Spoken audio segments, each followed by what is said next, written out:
Okay, hi guys, welcome to the channel. Today I want to talk about Barold Inferno. This game was developed by a friend of mine, Devon Animation, and his partner Tiberius. Now this is a sponsored video, but I'm able to talk about anything I want. Barold Inferno is a roguelike game that is their first attempt at the genre.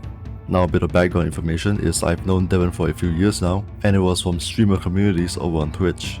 Now I say this because this game and the game that came before are inspired by certain streaming communities, and they include references about them in the game.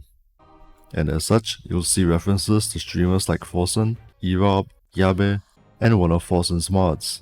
Oh boy, do I have an investment opportunity for you. Among other content creators or Dota personalities such as ODPixel, who is a Dota commentator, who also did some of the music for the game.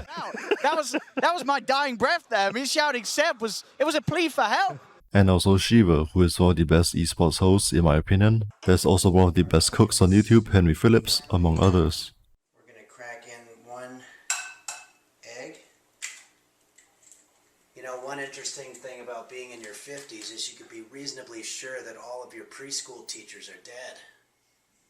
So the story picks up after the events of the first game, Barold, where the protagonist, also called Barold, dies sometime after the end of the game.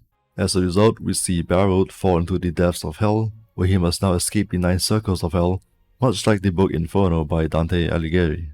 When you start the game, you're met with Shiva, who serves as the permanent upgrade vendor. She accepts coins to pick up during your run.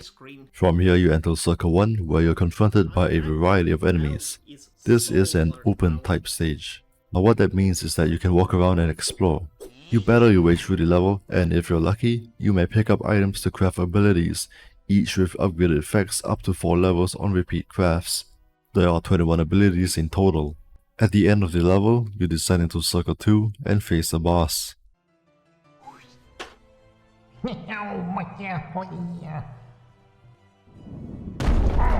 In the next circle is Ice Themed, where you meet new types of enemies.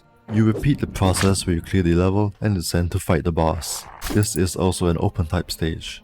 Afterwards, you're met with an arena where you have to survive for a minute and a half before moving on to the next circle to fight the boss. The next circle is the final open type area, and again we fight new enemies.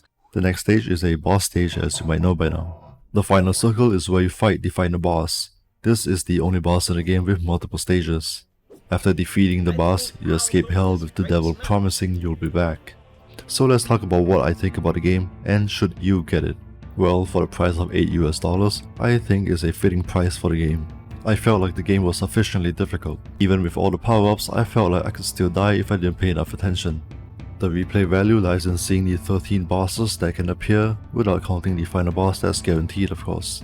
The other incentive is getting the rarest abilities and experiencing the effects. The areas don't change, but the level layout is randomly generated other than the boss stages and the arena level. So if you'd like to support a couple of indie devs and future games, I think you should pick this game up. Thank you for watching.